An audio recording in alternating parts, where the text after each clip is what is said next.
بسم الله الرحمن الرحيم نحمده ونصلي على رسوله الكريم أما بعد فقد قال الله تبارك وتعالى في القرآن المجيد والفرقان الحميد فأعوذ بالله من الشيطان الرجيم بسم الله الرحمن الرحيم ووصينا الإنسان بوالديه إحسانا حملته أمه كرها ووضعته كرها وقال النبي صلى الله عليه وسلم رضا الرب في رضا الوالد وسخط الرب في سخط الوالد أو كما قال عليه الصلاة والسلام۔ میرے محترم بزرگوں اور دوستوں، اللہ تبارک و تعالی نے قرآن مجید میں جہاں جہاں پر اپنے حقوق کو بیان فرمایا ہے وہاں پر والدین کے حقوق کو بھی بیان فرمایا ہے، اور جہاں پر اپنے حکم کی تعمیل کی تاکید فرمائی ہے وہاں پر والدین کے ساتھ حسن سلوک کرنے کی بھی تاکید فرمائی ہے۔ چنانچہ قرآن مجید میں 4 ایسی جگہیں ہیں جہاں پر اللہ تبارک و تعالی نے اپنے احکام کے ساتھ والدین کے حقوق کو بھی بیان فرمایا ہے۔ سورہ بقرہ میں اور سورہ آل عمران میں اور سورہ نساء میں اور سورہ بنی اسرائیل میں، ان 4 جگہوں میں اپنے حق کو بیان فرمایا اور پھر والدین کے حقوق کو بیان فرمایا، اور اس کے علاوہ دیگر بھی جگہیں ہیں جہاں پر اللہ تبارک و تعالی نے الگ الگ والدین کے حقوق کو بیان فرمایا ہے۔ میرے دوستو، والدین کا حق بہت ہی زیادہ ہے، اس کی ہم لوگوں کو قدر کرنی چاہیے، اور جہاں تک ہو سکے ہم والدین کے حقوق کو ادا کریں۔ ایک بات یاد رکھیے کہ والدہ کا حق والد سے زیادہ ہے، 3 گنا بڑھ کر ہے۔ آپ علیہ الصلوۃ والتسلیم کی حدیث سے یہ بات ثابت ہوتی ہے کہ میرے دوستو، ایک مرتبہ آپ علیہ السلام سے کسی نے عرض کیا کہ کون والدین میں سے زیادہ حسن سلوک کا مستحق ہے؟ تو آپ علیہ السلام نے فرمایا امک، تمہاری ماں ہے۔ اس نے پھر یہی سوال کیا تو آپ علیہ السلام نے پھر یہی جواب دیا امک، تمہاری ماں۔ پھر اس نے یہی کہا، پھر آپ نے یہی جواب دیا، گویا کہ 3 مرتبہ آپ نے یہی جواب دیا۔ پھر اس کے بعد میرے دوستو اس نے پھر سوال کیا تو آپ علیہ السلام نے فرمایا ثم اباک، پھر تمہارے باپ ہیں۔ میرے دوستو 3 مرتبہ آپ علیہ السلام نے والدہ کے لیے فرمایا کہ امک، تمہاری ماں ہے، امک، تمہاری ماں ہے۔ پھر لاسٹ میں آپ علیہ السلام نے 4تھی دفعہ یہ فرمایا ثم اباک، پھر تمہارے کون ہیں؟ باپ ہیں، ان کے ساتھ حسن سلوک کیجئے۔ اچھا، یہ درجہ کیوں بڑھا ہے میرے دوستو؟ اس لیے کہ والدہ جو ہے باپ کے مقابل میں زیادہ اذیتیں برداشت کرتی ہیں، زیادہ تکلیف برداشت کرتی ہیں، زیادہ مصائب جھیلتی ہیں۔ اس لیے میرے دوستو والدہ کا حق بڑھا ہوا ہے والد سے۔ کیوں؟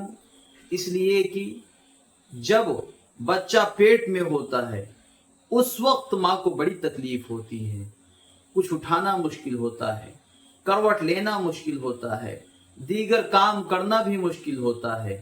میرے دوستو اسی کو قرآن نے کیسے انداز میں بیان فرمایا، حملتہ امہ کرہا، کہ اس نے تمہارے بوجھ کو کیسے اٹھایا، تکلیف کے ساتھ وہ مصائب کو جھیلتی رہی۔ اور پھر میرے دوستو آگے جو ہے کیا ارشاد فرمایا، ووضعتہ کرہا، یعنی جس وقت جو ہے ماں بچے کو جنتی ہے اس وقت اتنی شدید کی تکلیف ہوتی ہے کہ جس کا ہم اور آپ اندازہ بھی نہیں لگا سکتے ہیں. بہت زیادہ تکلیف ہوتی ہے. اور میرے دوستو، ماں جو ہوتی ہے وہ اس تکلیف کو برداشت کرتی ہے.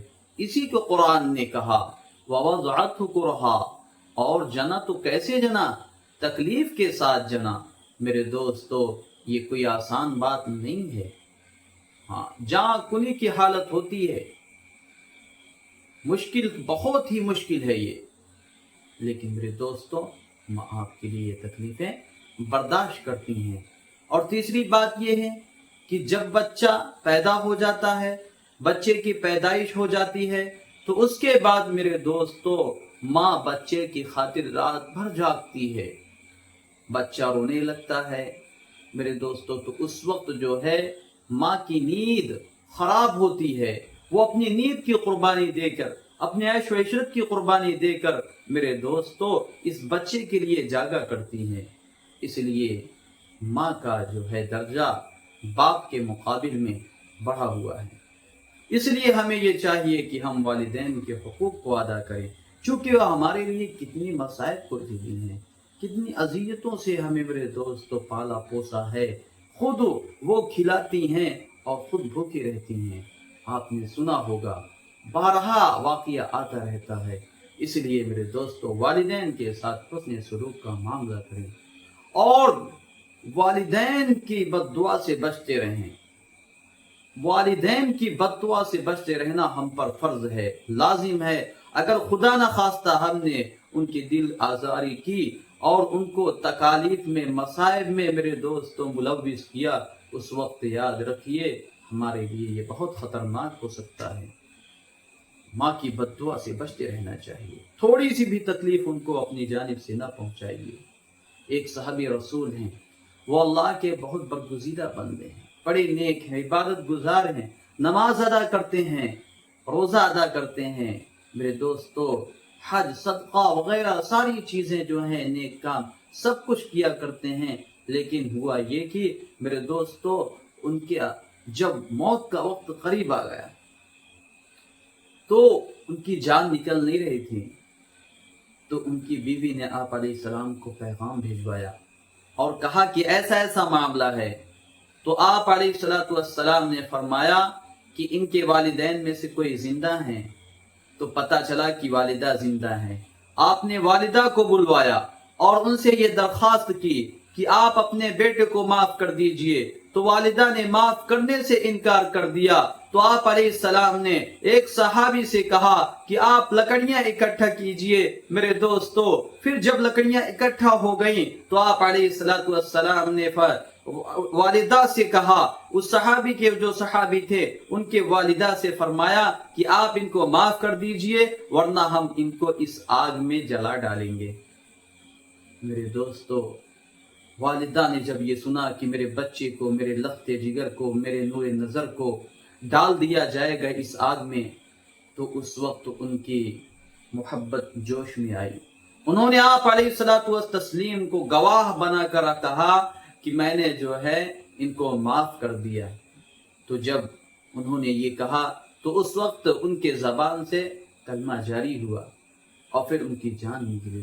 اس لیے میرے دوستو ہمیں جہاں تک ہم سے ہو سکے، ہم میرے دوستو اپنے والدین کی دعائیں لیتے رہیں اور ان کی بد دعا سے بچتے رہیں.